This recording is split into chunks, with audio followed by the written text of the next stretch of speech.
His will, I find my way. Night turns to dawn, He lights my day. In His will, my heart stays. I'm carried by grace. In His will. Hello, beautiful souls. Debbie Bird Smith here with another day, another chance to talk about anything and everything. I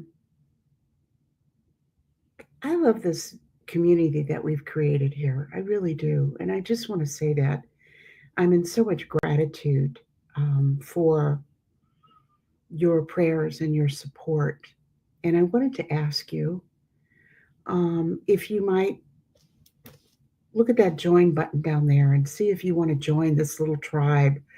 I have some special things planned for people who join the channel. We're going to have some special videos and different things on the website that will be available to you. I could really use your support, your spiritual support as well as your financial support. And so I appreciate it if you would consider that. The memberships aren't very expensive. Most people can afford them per month. I've tried to make them very, very reasonable and cheap. And people respond. You know, I may add some more different levels with some more different perks. But, you know, this is an exchange of time, energy, gifts, prayers. I pray for you, you pray for me. And money is one of the things that is an exchange of energies. And so pray about that. Think about that, because I appreciate that. I have channels that I support in very small, tiny little way. But many times I just do it just to show the person that they're appreciated and supported, and I believe in the work that they're doing, because this is a very, in some ways, very isolating thing to do, is to get on the internet and talk about your life, your beliefs, your person, and the only feedback that I get is from your comments, or possibly from emails that you may send me. But when someone joins my channel, I say, oh, okay, great. They're getting something from this. Something is touching them. And so I very much appreciate that. If you saw my webcast yesterday, you knew that I was sort of like, well, I was going to read some of my will, but, you know, I can't find it. And as I said, you can look back at my office here. I'm doing some organizing and some rearranging and some, you know, fall, you know, clean out. You understand that, right? Because I truly believe that decluttering and sort of sweeping out the old really helps your mind, really helps your spirit to focus in on what it needs to be focused in on, and less distractions are better, right? But as I said, I know that this book is right here in front of me and I just can't see it. And sometimes the evil one does that. He'll blind us to things that we absolutely need to see. Sometimes he blinds us to things that are obvious to our hearing. And then something happens and we go, whoa, I probably heard that 1,000 times, but the Holy Spirit never spoke to me about that. Sure enough, this book was right in front of me, and I just didn't see it. I was looking too hard. So I'm glad to resume this today and have something a little bit more upbeat, although I'm urging you and asking you to continue to pray for the Kirk family, all of them, his wife, children, parents, siblings, everyone who's personally been affected by this. He had so many friends that are grieving. And I never met Charlie. I didn't know Charlie, but I felt like I knew him. I felt like I lost a friend. And so today, though, we're going to focus on Louisa and this great, great gift of the divine will and what we've been given, what we have been gifted by Jesus, by God. And so when we left last Louisa, um, Louisa was really coming more completely into her role as mystic and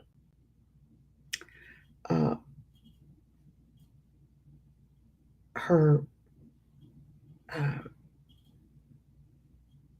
victim soul role. And so this chapter 8 is about a different kind of life. And it begins with Louisa bedridden, but not sick, not ill. She suffered, but she wasn't sick. She was never sick. She wasn't sick until the day when she died. She got sick and died, and she'd never been sick.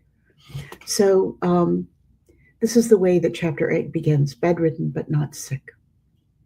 Louisa no longer gets out of bed. Obviously, Louisa is not the only person in the world who ever spent so many years confined to a bed. Even today, all you have to do is look around you and you will see other cases. Illness is part of being human, and everyone sooner or later will fall ill, some much more seriously than others. The fact that Louisa is bedridden and is not extraordinary in and of itself. She shares the same condition with many other people who are ill, and those looking on from the outside can only feel compassion. The fact is that Louisa's situation, apparently normal for someone who's ill, takes on an entirely different nature that no one can explain. No family members, doctors, or other people who are occasionally by her side. Other people couldn't explain this. People came to see her. She was bedridden. She couldn't get out of bed. They saw it for themselves. She continues to say that her life is upside down, and she says it with full awareness, even with a hint of embarrassment, as we can understand, because no one likes to be considered different. The fact that Louisa might account for her being different by the way she was born in the end says the same thing. When thinking about Louisa, the person who immediately comes to mind is a close contemporary, Saint Therese of Lisieux, who, on the contrary, did not appear to be different at all. She seemed so normal that her fellow nuns wondered what they would write for her obituary that would have to be sent out to various Carmelite convents when she died. The sisters in the convent said, "Oh my, poor Mother Superior, what's she ever going to write about Therese? She never did anything. There's nothing special about her. What's she going to put in her bio?" Oh, little did we know. Apart from having a deadly disease, Therese, she will die of tuberculosis, this French nun lives a normal life.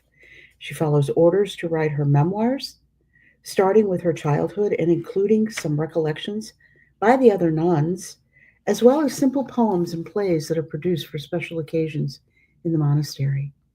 And yet, she's not only declared a saint and patron of missionaries, she's recognized as a doctor of the church. The same God who guides Louisa in her bed guided the hidden and ordinary life of little Therese. Little Therese was declared a doctor of the church.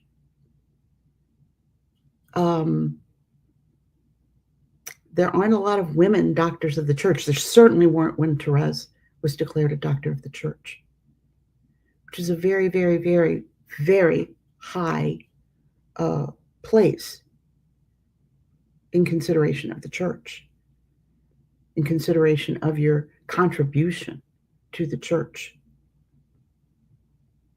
I would say only exceeded by the Blessed Mother and the Trinity itself. It's beyond sainthood. It says you contributed something extraordinary, totally extraordinary to the church. You changed the landscape of the church with your teaching, your insight. I believe that someday this woman, Faustina Kowalska, little Polish nun, no education, will be declared a doctor of the church. Maybe not in my lifetime, but she will be declared a doctor of the church. I believe that. And I believe that is truly possible and probably very likely for Louisa. I don't see how that couldn't happen. I don't see how that could not happen.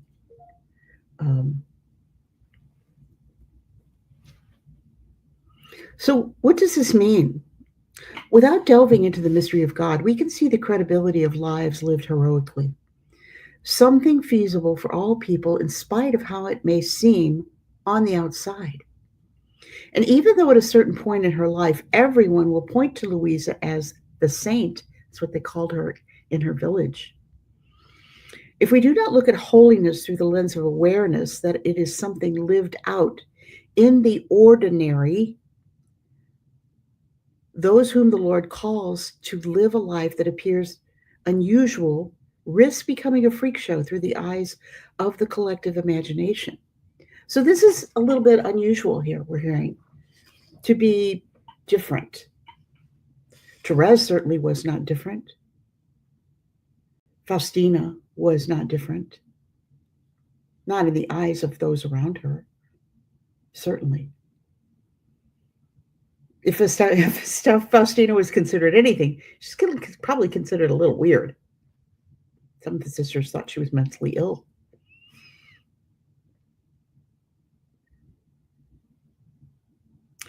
It would allow the essence of Christian life to be lost, which is love for God and other people while being in total conformity with the plan of God. It is this God who made mankind in his image, and he wants to place humanity in the dynamic of the life of the Holy Trinity through Christ's humanity, which Louisa envisions in such a vivid way. For her, in fact, Jesus is not a historical figure who lived a long time ago or a teacher of some impersonal wisdom. Rather, she knows him as someone she visits every day and can describe what he looks like in precise detail, so lovable and young, with a serene and open brow that instills an inner peace in her just by looking at him. With his dark baby blue eyes, so pure and sparkling with light, his most majestic look, which strikes fear and reverence, and altogether gives her more confidence than her parents, sisters, or confessors were able ever to give her. Without the shadow of a doubt, she knows she is welcomed by Jesus, even though she sees herself as ugly and sinful. And then there is his nose, which ends in a very fine point and is proportions to his most sacred face, and his nice small mouth and most refined lips. Her voice is sweet. His voice is sweet, gentle, harmonious, and penetrating, which goes from her ears to her heart, creating countless impressions. His voice is also very powerful and effective in that during the same act of speaking, he also operates what he says. This is not the first vision like this found in mystical literature. A mystic from the 1300s talks about speaking with a young Jesus. It is said that when St. Catherine of Siena was praying, "The glory be to the Father," she did not say glory to the Son, but she would turn and say, "Glory to you," evidently seeing him next to her. Another great doctor of the church compared to Louisa, Catherine of Siena. Catherine of Siena spoke to God, spoke to Jesus, saw Jesus, had letters dictated to her. She was an extraordinary saint, another doctor of the church, who had an extraordinary experience. She lived a rather unconventional life in that she was the 24th of 25 children. She was a twin. Her twin died. In any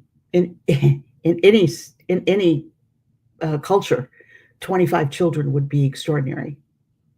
But she was different. She was different. And God gave her special graces, special gifts, special messages for us.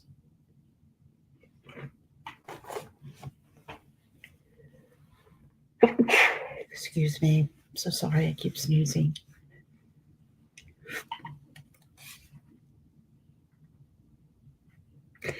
Accepting the plan of salvation. In light of all these things, let us look at what makes the life of a woman like Louisa, who suffers differently from the many other women scattered around the whole world. And let us try to see if her experience can inspire others to open their arms so as not to rebel against a plan that is not grasped on the intellectual level and that escapes people who are bogged down asking why. You ask why in your life? Believe me, Louisa had plenty of reasons to ask why. She sure did. She certainly did. She had every reason to ask, what does this mean? What in the world are you doing? Let us offer, first of all, an example of the typical day for Louisa. In some notes added to a photo album about Louisa, Father Benedetto, her confessor from 1926, gives these details. Around 6 a.m, the confessor was at her bedside. Louisa was found huddled in one piece, curled up so tightly that when her sister or the housekeeper, in obeying the confessor or the bishop, had to get her sitting on the bed in her usual position, they were not able to move her because of her weight. It was as if she were a big piece of lead, nor could they stretch out any of her limbs because they were so stiff. Vitality and movement returned to her body only when the confessor, who in certain circumstances also could be just any priest, gave her a blessing. Making the sign of the cross with the thumb on the back of her hand, Louisa's body would come back to life and she would begin to move, while her sister could lift her easily without any effort and place her in her usual spot in the one and only position of sitting up in bed. This was immediately followed by her sole confessor reading by her bedside what Louisa had written during the night about the sublime truths of the divine will. Let's absorb this for a minute. Louisa, at 6 a.m. in the morning, was curled up in a very tight ball on her bed that could not be moved. They couldn't lift her up. They couldn't sit her up. They couldn't sit her on the side of the bed. They couldn't move her because she was like lead. Until the confessor came and made a sign of the cross on her hand, or a delegated priest, sometimes, she'd come back to life and begin to move, and her sister could easily move her, easily set her up in the sitting position where we so often see Louisa in the pictures.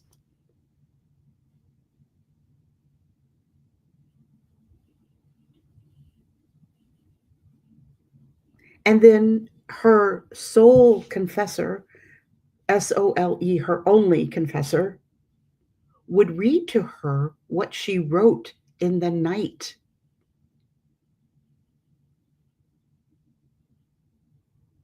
How did that happen? Louisa would leave her body at night. Jesus would come and they would fly around the universe. I love the story about her dirty socks. Then, after she was read what she had written during the night about the sublime truths of the divine will, Mass was celebrated. After communion, there was a moment of thanksgiving that lasts at least 2 or 3 hours. I would call that more than a moment. We spend a moment. We give it our best 5 minutes, right? Maybe 10. 2 to 3 hours of Thanksgiving for the Eucharist.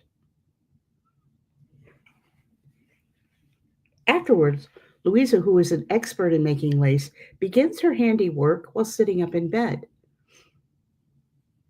So at this point, she's it's probably 10 o'clock in the morning, maybe. She works mostly on pieces that will be used on the altar or for sacred vestments. She works her whole life, never stopping until her final days. And from her meager earnings, Louisa pays the rent for the house, covering expenses for the Mass, and pays for what little she and her sister need to support themselves. Here's this saint lying in bed, unable to move, making lace to make some money to keep the household going and pay the expenses for the Mass, for the wine, for the, whatever it took. Shirley gave some of her money back to the church, to the priest. The early afternoon, she was brought a little bit of food to eat, so to speak, because as we've seen, she cannot keep anything down. There are a few hours of meditation afterwards, a few hours of meditation afterwards. And then she goes back to her usual tasks until the late evening. Around 10 p.m. or later, she begins to write her diary until midnight or later. Then she's ambushed by her rigid state and falls into a slumber until the next morning. That is, until the priest comes to bless her. Mass is celebrated in her room, and she participates with much devotion and receives communion every day, a privilege that was granted to very few people back then, even though Pope Pius X fervently favored it. Back in Louisa's lifetime, back in Therese's lifetime, many, many, many saints, you couldn't just go to church at 8 o'clock on any given weekday morning and receive communion. You could go to Mass. But your communions were doled out. You were told by your confessor how often could you receive communion. This was unusual to be able to receive communion every day, even though Pope Pius X encouraged it. And I have to take that as meaning it was such a tradition. It was such a long-held tradition that your confessor or your priest determined how often you could receive communion, because I believe, and I could be wrong, as I always say, come to Debbie Smith, you get Debbie Smith, to keep it uppermost in people's minds what a privilege and a gift this was. It was not to be taken for granted. It was not to be taken as something that was just expected. It was a gift, very, very special gift from God. And you didn't take it for granted. You didn't abuse it. You didn't accept it as just expected.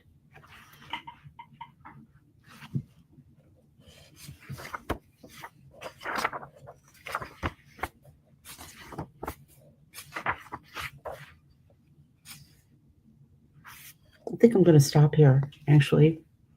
Maybe tomorrow we'll pick up. It talks about in the next section about her teaching lace making and the people who were involved with Louisa and the organizations that she was with.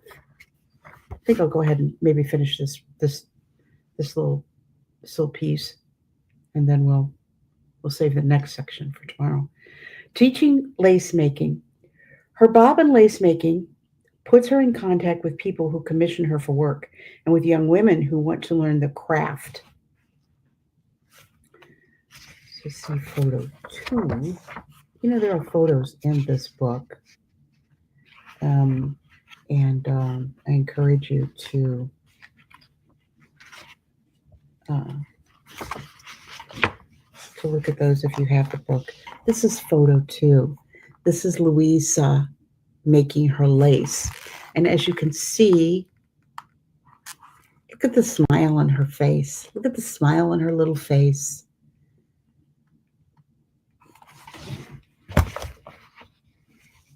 Don't ever think that Louisa lives this sort of terrible, dreary, sad, bedridden life.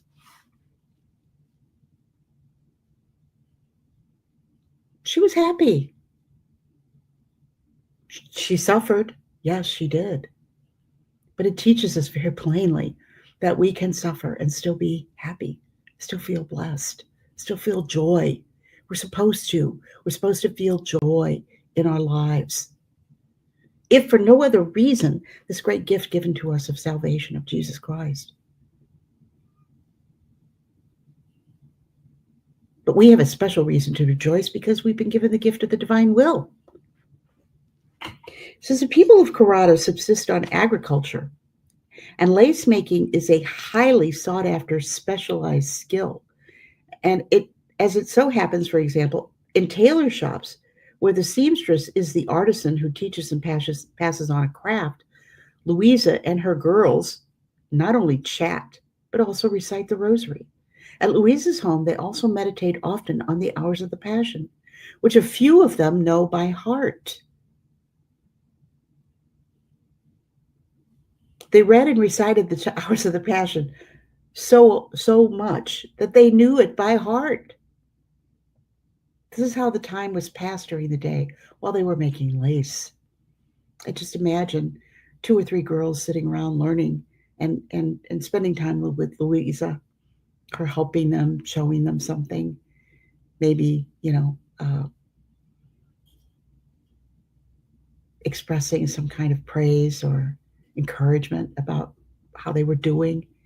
Well, maybe one of them or her sister Angela possibly read the hours of the Passion to them.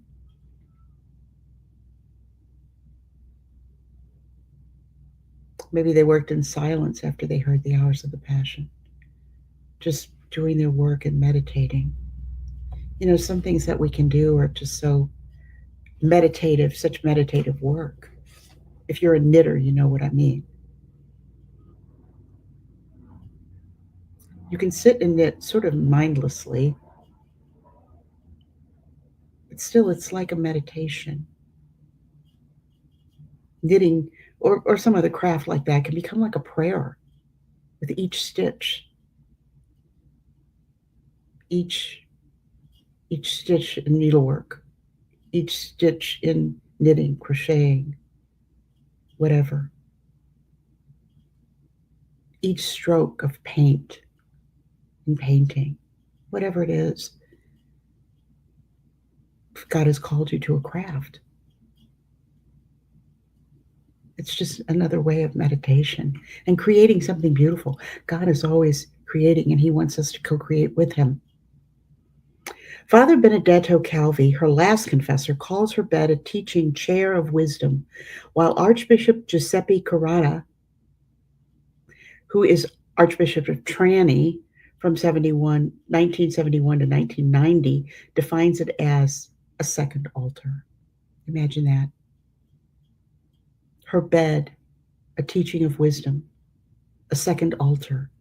Holy things came from her. Holy teachings came from her. Wisdom. Wisdom.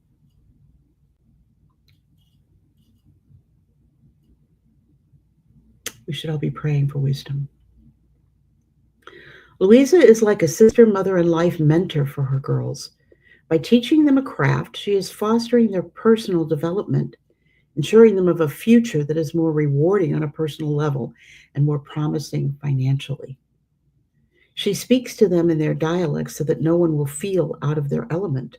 Among Louisa's many apprentices, who also become devotees, there is Isabella Lops, who followed her from the age of 12 to her death at age 33, and her sister, Nuncia. Together with their friends Teresa Pairoli, Benedetta Mangione, Isabella Losito, and Francesca Caputo, they all compete over who will be the one who can sit the closest to Louisa around her bed. Others who would be mentioned as well are Francesca Diva, Antoinetta Ferrara, Lena Petroni, and Rosa Musto, who is so captured by what they all heard and talk about in Louisa's home that she goes to her family eagerly urging them to follow Louisa's teachings. These young women became some of the very first people to spread the divine will. They learned literally at the feet of Louisa, who learned at the foot of Jesus and Mary. How blessed these young women were.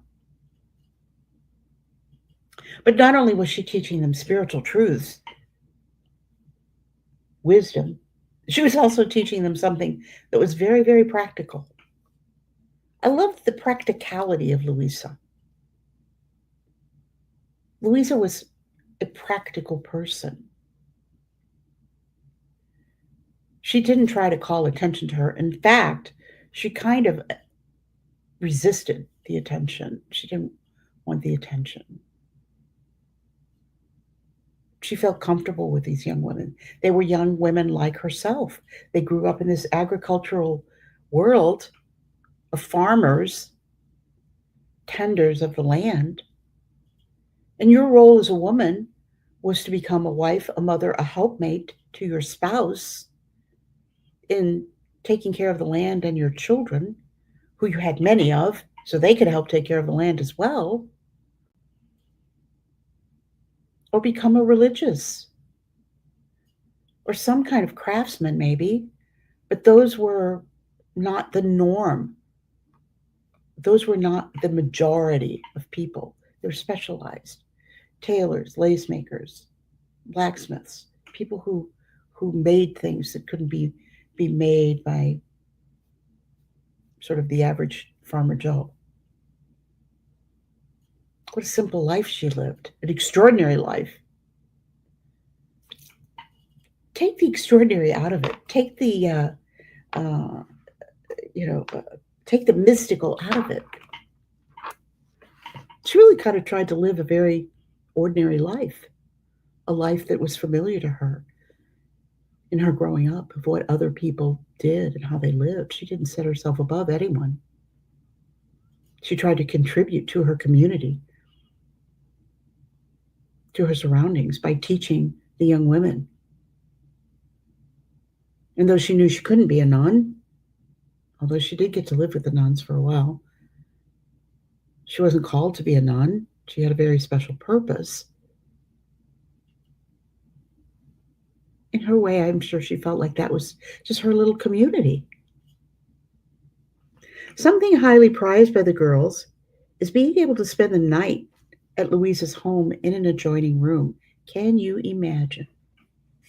After Louisa's parents died in 1907, Miss Rosario Bucci will help Louisa's sister Angelina with managing a household that is visited very frequently, and she will stay with Louisa until her death. Something else that is remembered about her is a scolding she received in a letter St. Annibale de Francia wrote to Louisa on September 4th, 1926.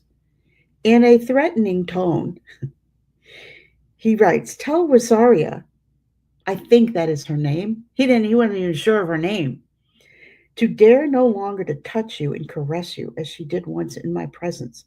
Otherwise, our Lord will chastise her." Louisa kindly writes back September 9th, "Rosaria has promised to no longer touch me. Let us hope she keeps her word." In fact, Rosaria was to be a valuable help to Louisa, but it is understandable that sometimes, even unwittingly, all these people who stay or visit her are an ordeal for her.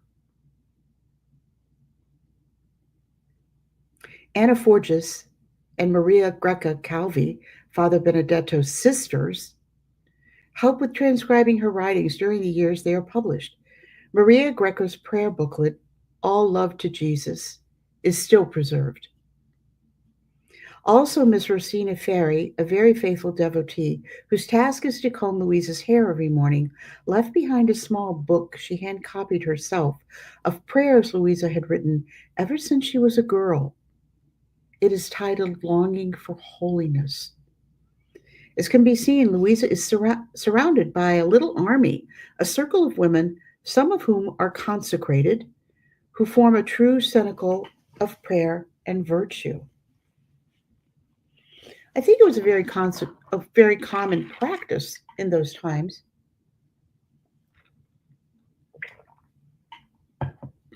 Maybe not super common, but certainly known to become a consecrated virgin. Maybe not become a nun, but be a consecrated virgin dedicated to the Lord, consecrating your life wholly to worship and service.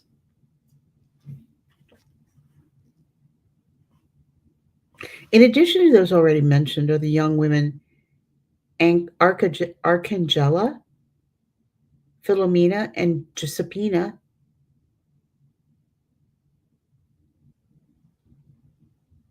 Cimadomo, who are unmarried women consecrated in the world and who belong to a wealthy family in Corrado. Every day, especially in the afternoon, they go to Louisa's house to pray, to learn about spirituality from her, and offer little remedies to alleviate her suffering, like preparing orzata, for example, which is a syrup made out of almonds. It is customary for Giuseppina to prepare the designs for the lacework, which Arcangela transcribes or copies down some, while Arcangela transcribes or copies down some of Louisa's reflections. As will be seen, when Father de Francia gets the idea of also setting up a convent for the Daughters of Divine Zeal in Corrado, it is the Cimadomo women who, interested in improving Louisa's living situation, donate the land for the first building of the institute. In a letter dated January 8, 1927, Father Annibale de Francia thanks them, writing, "Many good wishes also to the great Cimadomo sisters. Our Lord will certainly give them a great reward for the pious donation of that land they made for the purpose of being able to build a house of salvation for so many souls." Many of the young women who visit Louisa frequently embraced consecrated life. Some of them are Daughters of Divine Zeal. Sister Vincenzina Caputo, Sister Guiadetta di Gennaro, and Sister Remigia Gea, who was born Angela Tarantini, Louisa's great niece and daughter of Cataldo Tarantini and Grazia Petruno. Remigia leaves for Messina at the age of 16 and, against her parents' wishes, becomes a daughter of the Divine Zeal. Finally, we will mention Sister Giovannina Capozzo, who, ever since she was a young girl, spends more time at Louisa's home than her own family. Her vocation is nurtured by Louisa and guided by Saint Annibale de Francia, who at the time would go to Louisa's house because of her writings. This young woman witnessed some unusual events that occurred in that home. For example, she recalls that one evening she stayed on to work with Louisa. It was past midnight, and because they had to deliver the altar cloth the next day, Louisa kept working. All of a sudden, her sister Angelina came into the room and rather brusquely said, "Enough with the work. It is late." She took what Louisa was working on out of her hands and stuck it in her closet. Without answering back and ruffling feathers, Louisa said, "Thy will be done, Lord." What a surprise when they took the work out the next morning. It was all finished. That cloth still exists. You can't stop God. They needed it the next morning.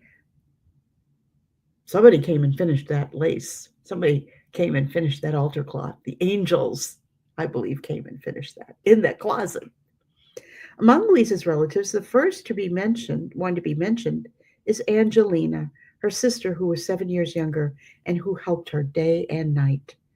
She will be by her side even during the 10 years Louisa lives with the Sisters of Divine Zeal, happily making do with sleeping behind the sacristy. She died February 26, 1962. We also remember Giuseppina and Cataldo Tarantini, Louisa's niece and nephew, the children of Louisa's sister Maria and her husband, Michel Tarantini. Her niece, who sewed men's shirts, dedicated herself to helping Louisa. In the summer, when Giuseppina went to the countryside with her parents, Louisa would write to her.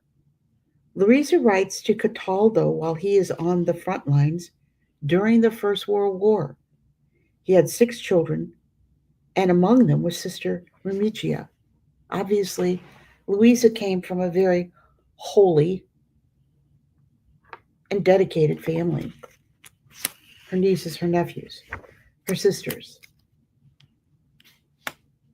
Angelina, of course, who dedicated her life to Louisa, who gave everything for Louisa.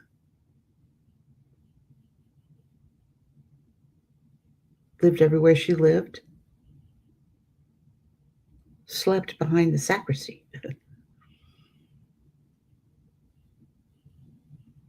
Next time we'll go into the next section, which is on page 100 if you're following along in the book, A Crossroads of Union. And this will be a rather short, there's only a couple of pages left in this particular chapter till we get to chapter 9. But I think this has been very interesting to hear about Louisa's day, Louisa's work. Those of you who have watched, and you may want to flip back and watch my video with Sam Kadori and his trip to Carato this year with Mary Zirkle, Alejandro Cunha, lots of people that we've seen on the channel were in Carato then. And they saw where Louisa lived, slept, her room, her altar. They saw the lace that she made. They saw the church. They were in the church where she is buried. Many, many things. I hope someday to be able to go to Carato. God's will, God's divine will, maybe someday, to see those things. What a blessing we have.